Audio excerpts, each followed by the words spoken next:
How's it going, guys? So I thought I'd do another response video just to this time to the fault finding over Christmas one, the one there, because a few people have commented that, and the Sea Cadets one. Just a couple of interesting comments that I thought would be really useful to address. As I say, I love the comments, keep them coming in.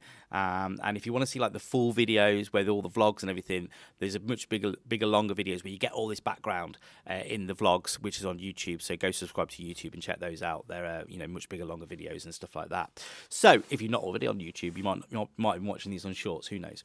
Anyway, so one of the big things with the fault finding one over Christmas, where we came in and they said that the alarm had gone off and they didn't know anything about it, everyone kind of pointed out, or quite a few people pointed out, that it was a zone fault on the panel, on the gent panel, and it was a sounder that I repaired, and was basically saying, how can you have fixed it from the sound? It wasn't a sounder fault. It's 4-core and earth cabling that's running through that. So what was actually happening was the zone was connected in the back of the sounder. It was used as a bit of a junction box, and that's why where the fault was. Now, like I say, I saw that seal come off it. Also, around that sounder, there was a lot of damp. If you actually look on the video, you'll see that there's a detector, sounder, and core point all on the same piece of conduit. So it's 4-core and earth. It's not by-wire. It could have been a by-wire as well, but it's not that panel.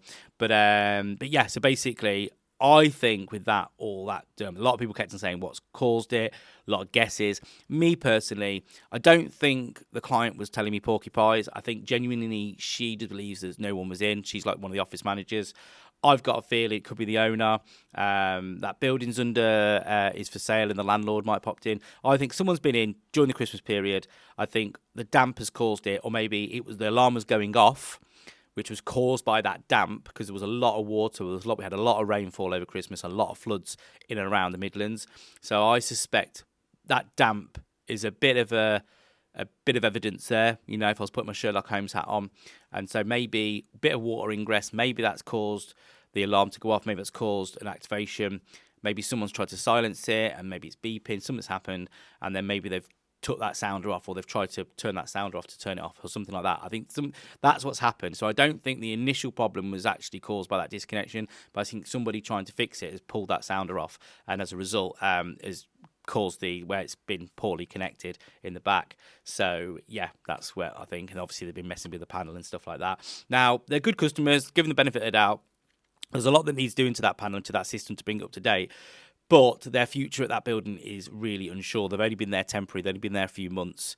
And so that's why they're a little bit reluctant to do any work, because they could be moving anytime soon. It was up for sale, and the whole future, whether it's going to be developed or not, is in question. So the other thing with the Sea Cadets as well, which a lot of you have kind of flagged up, or a few of you flagged up, should I have replaced it with glass, and should I not have replaced the whole core point with the plastic front one, with the plastic break point thing? Yes, I should, technically, but it's in and out, so it's a little bit tricky. Sea Cadets are really cool. They're a really nice little organisation. I do stuff like that outside of work as well, involved with cycling. And what you'll realise is these things are all volunteer run, and they're all committee based and stuff like that. So in that situation, I kind of already knew the easiest thing to do is just quickly put a proper glass in it, get it up and running. Everything's fine then, the alarm's sorted, and we've made some recommendations to change it to a proper one at a later date, or maybe at the next service. There's also a bunch of things that we need to do to upgrade the system, and other stuff going on there with emergency lights and stuff. So yes, we have made those recommendations, and I dropped them an email and basically said we really do need to maybe do some of these upgrades soon.